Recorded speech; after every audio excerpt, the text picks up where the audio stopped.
Hi, today let's discuss narrators. Narrators tell the story. Last time we talked about first person narrator. So they tell the story, their story, from their own perspective.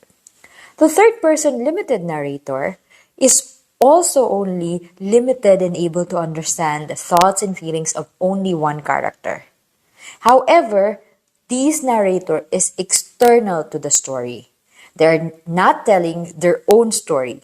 They may be part of the story, but they're not the main people. They also refer to other characters who probably took greater significance by their names or pronouns such as he, she, or they. Let me give you an example.